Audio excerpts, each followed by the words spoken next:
pada setiap lintasan waktu ketika peluru dari seorang sniper mengenai sasaran, ada sejarah dunia yang berubah cuy. Sniper memiliki prinsip satu peluru satu nyawa. Tidak boleh ditawar bila nasib diri dan rekannya ingin selamat. Begitu pula dengan Tatang Koswara yang juga memiliki prinsip itu. Dirinya merupakan seorang penembak jitu dari TNI Angkatan Darat. Tatang telah menjadi legenda dan menjadi kebanggaan TNI Angkatan Darat cuy. Tapi sebelum lanjut, saya ingatkan buat kalian agar tidak lupa tinggalkan like dan subscribe dan nyalakan juga lonceng notifikasinya cuy. Karena di channel ini akan memberikan info-info menarik dan fakta-fakta unik seputar info dunia.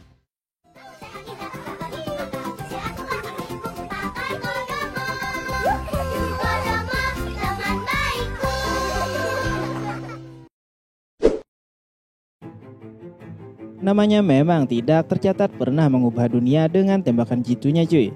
Tetapi pria kelahiran Bandung ini sudah disejajarkan dengan nama-nama penembak jitu kelas dunia.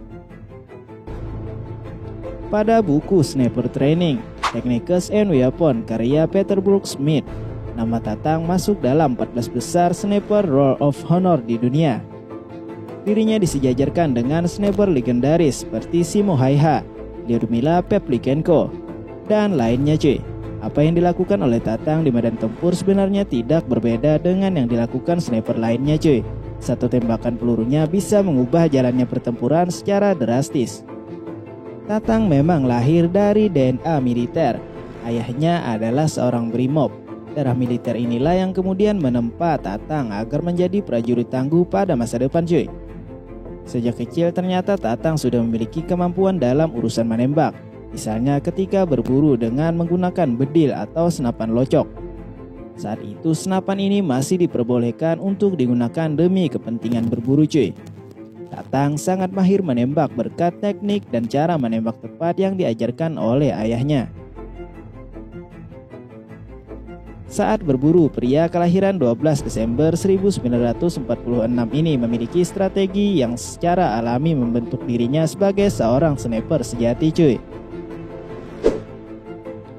Singkat cerita, Tatang mendaftar sebagai calon tentara TNI pada tahun 1960-an. Saat itu sebenarnya dirinya hanya ingin mengantar temannya, tetapi malah dia ingin ikut dalam pendidikan di sekolah calon tentara tersebut yang letaknya di Penggelangan, Bandung, Jawa Barat. Singkat cerita, setelah berpangkat serda, dirinya tidak hanya bertugas di Pusat Kesenjataan Infanteri, tetapi juga di Pusat Pendidikan Infanteri Bandung sebagai instruktur menembak. Tatang memang telah diakui memiliki kemampuan sebagai seorang penembak jitu. Hal ini berkat pelatihan dan juga bakat alam. Kemampuan ini telah diakui oleh Komandan Pusdikip yang baru menjabat Letkol, yaitu Edi Sudrajat. Dikisahkan dalam buku setebal 210 halaman, Edi sempat memerintahkan diadakan pertunjukan kemahiran menembak. Sasaran tembaknya adalah sebuah balon yang ditiup sebesar kepalan tangan orang dewasa dari jarak 300 meter cuy. Saat itu hanya Tatang yang menyanggupi, bahkan meminta jarak tembaknya bisa ditarik sampai 600 meter dan lokasinya di dalam kota. Edi saat itu sampai terperanjat. Sebagai seorang yang pernah terlibat dalam operasi militer, dirinya sangat paham jarak 600 meter jelas sangat sulit. Apalagi ini di dalam kota. Bila meleset, bisa saja membahayakan warga sipil. Ketika hari pelaksanaan, Edi dan semua personel Pusdikip dilanda ketegangan. Tapi Tatang sebagai pelaku penembak itu tetap tenang cuy. Peluru kemudian ditembakkan dan mengenai tepat sasaran cuy. Saat itu Edi hanya bisa geleng-geleng kepala cuy. Tatang sempat mengikuti penggemblengan di Amerika Serikat bersama pasukan elit Green Berets. Di sana Tatang berlatih selama 2 tahun dan tentunya banyak hal yang dipelajarinya cuy. Seperti teknik bertempur di hutan, rawa, laut, perkotaan, teknik menyusup dan lain sebagainya cuy.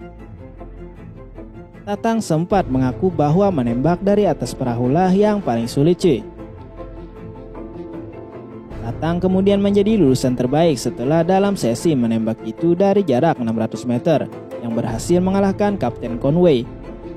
Tatang kemudian mendapat salam salut dari Kapten Conway dan langsung memberikan medali penembak itu dari satu Special Force Group.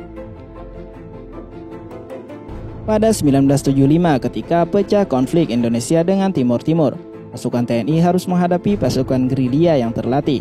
Pasukan reguler Fretilin saat itu merupakan mantan tropas atau pasukan Portugis yang telah memiliki pengalaman tempur di beberapa tempat. Kekuatan Fretilin saat itu berjumlah 2.500 orang, serta didukung masyarakat yang anti-integrasi dengan Indonesia. Senjata yang mereka miliki cukup baik, mulai dari senapan serbu G3, spandau, dan peluncur mortir. Dengan demikian, ketika pasukan TNI melawan Timur Timur bukan hanya menghadapi peperangan parsial melawan para kombatan murni, tetapi peperangan total.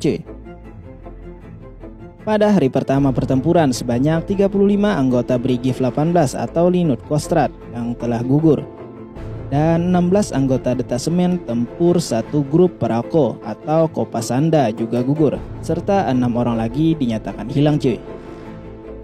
Berdasarkan analisa, banyaknya korban yang gugur ini menunjukkan adanya personil sniper di pihak musuh. Sebagai cara menghindari sniper, pangkat perwira dan komandan sengaja disembunyikan di dalam kerah baju. Selama pertempuran ini juga muncul nama Perdana Menteri Fretilin, yaitu Nicolau Lobato yang terkenal memiliki pasukan kejam. Sosoknya inilah yang nanti paling diincar oleh TNI dan menjadi target berharga bagi para sniper Indonesia. Akhirnya pada 1977, Tatang tiba di Timur Timur dengan membawa perlengkapan sniper seperti pakaian kamuflase, senapan andalan Winchester M70 yang sudah dilengkapi peredam, teleskop untuk keperluan tempur siang dan malam, dan lainnya. Tatang kemudian terjun pada pertempuran di kawasan Lautem Las Palos Utara yang masih juga mendapat perlawanan sengit dari Fretilin. Di sini pula Tatang menembak mati orang pertama kali dalam sebuah pertempuran. Hal itu merupakan tembakan pertama yang sempat mengguncang jiwanya karena dirinya telah membunuh manusia. Tetapi menyadari bahwa di medan perang hanya mengenal doktrin membunuh dan dibunuh. Saat menjatuhkan sasaran tembak berikutnya, Tatang telah terbiasa. Salah satu catatan kehebatan Tatang bisa dilihat dari aksinya menembak puluhan anggota Fretilin ketika bertempur di Remexio. Saat itu tembakan jitu Tatang berhasil menghantam kepala targetnya sehingga menimbulkan suasana kacau musuh yang berjarak 300-600 meter. Saat itu diam-diam pengawalnya Letnan Ginting mencatat dan merekam kehebatan dari Tatang. Berdasarkan bahan inilah Peter memasukkan sosok Tatang sebagai sniper kelas dunia dengan catatan kill 41. Jumlah kill yang dicatat Peter dalam bukunya sebenarnya jauh dari hitungan sebenarnya, karena Tatang sendiri dalam pertempuran di Timur Timur mengaku telah menumpangkan sasarannya lebih dari 100 orang. Pihak TNI akhirnya juga berhasil menemukan persembunyian Lobato saat pasukan dipimpin oleh Kapten Prabowo Subianto. Setelah terjadi kontak tembak, Lobato kemudian tewas dengan luka di perut. Gugurnya Lobato menjadi akhir dari Satgas Pamungkas. Tatang kemudian kembali ke Bandung. Setelah itu Kolonel Edi Sudrajat pun meminta Tatang agar merahasiakan sepak terjangnya sebagai sniper di Timur Timur. Tatang saat itu hanya bisa menjawab siap atas perintah dari komandannya.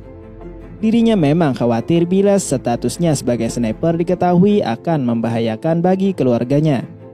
Dirinya baru mau mengungkapkan sosoknya kepada dunia luas antara tahun 2014 sampai 2015. Hal ini juga bertujuan agar perjuangan dan keterampilannya sebagai sniper kelas dunia bisa diwariskan kepada generasi penembak jitu lainnya di TNI AD. Dan itulah kisah sniper Indonesia yang mendunia. Dan sampai di sini, see you next time.